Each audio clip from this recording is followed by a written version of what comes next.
Alright, so this is a video of everything that I've made so far since, when was it, last September? So, let me explain what I've made. So the first thing I made were the dungeon tiles by Black Magic Craft, this tile.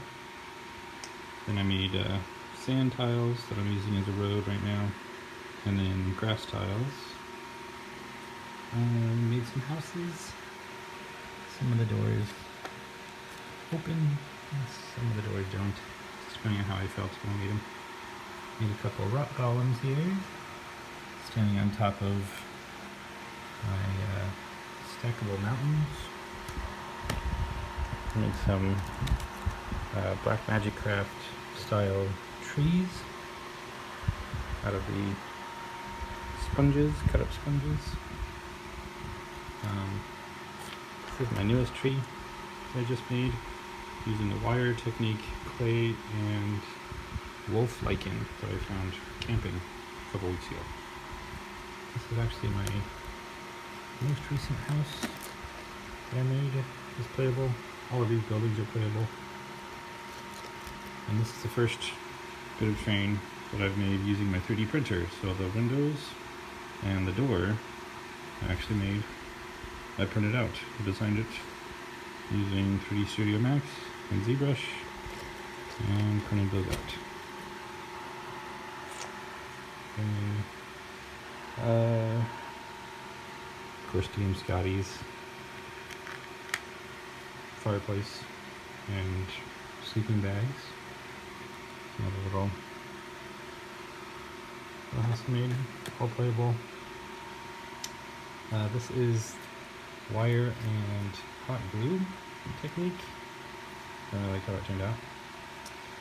This guy was for a challenge to use post-it notes. So I made this dinosaur warrior dude. And DM Scotty's purple worm tutorial, I just miniaturized them because I wanted some sandworms to vex my children in our game. This is wire and toilet paper, wet toilet paper with glue. That was one of my first ones I made. I sculpted a dire boar out of XPS foam. All of these. This is my clockmaker mansion. It's loosely based on some resin model that I found online. I've added lights to most of these buildings. This is my modular clock tower that you can take this off. It's all modular. And make this mansion into a house. And then clock tower up here. Got magnets in there to keep that all together.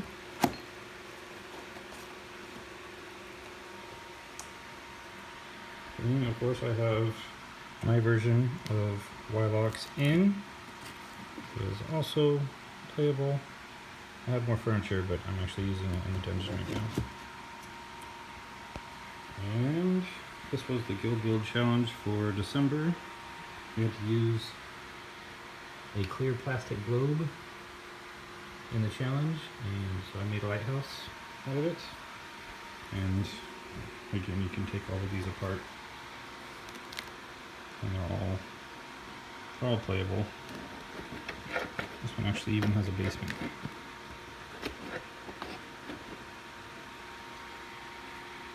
So yeah, this is all the beginning of the adventure here. I had my kids start their adventure in town, and then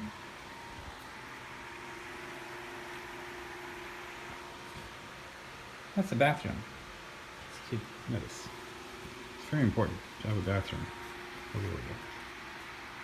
So then, yeah, after they got their quest. I'm gonna go ahead and show you.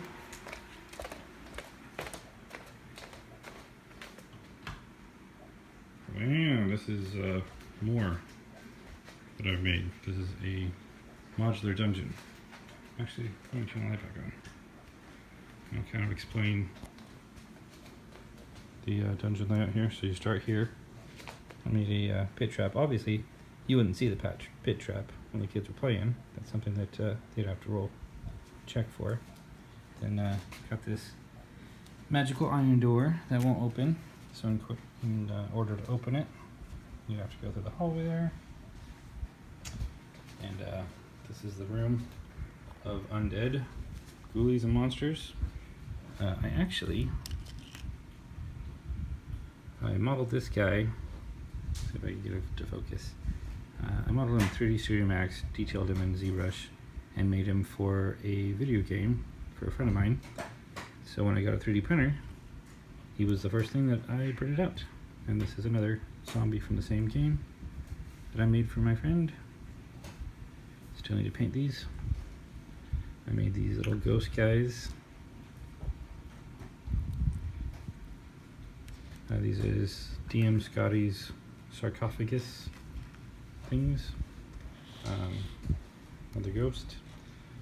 I made this crypt thing based on another resin sepulcher thing that I found online, loosely based on it. So the kids would come in here, fight off the baddies, and then discover that there's some magical crystal in there. They're gonna break off a chunk of that, bring it back, and if they roll a check to see that this is a what is it? A false wall. It's not really a door, but it's a false wall. And then they can come in through here and battle and probably get killed by a beholder. And yeah, maybe it's not a real beholder. Maybe it's just a shadow of a beholder.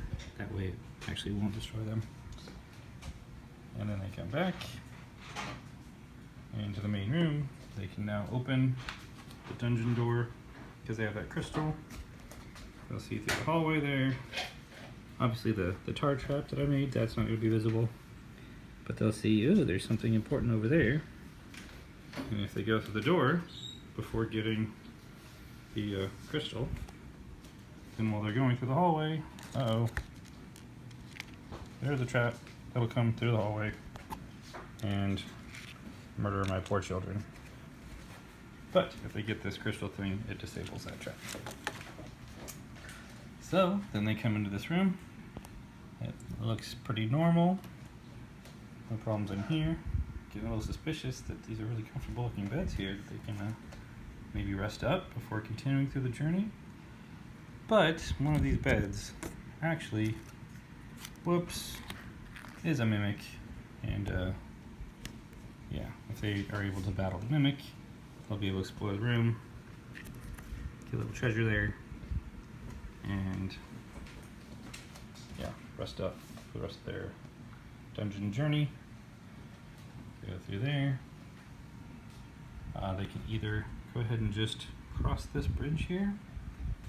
Now I'm going to go ahead and show these off because I didn't craft them from scratch, but they used to look like these really dinky little things, and I painted them and based them, and they look a lot scarier now. If they want to look around though, they'll see that there's a hidden door behind here, and there's a wounded one of these bad guys, very easy to kill, and they'll have another treasure chest here. So there's actually two bridges that they could go across. This is the easier one for them.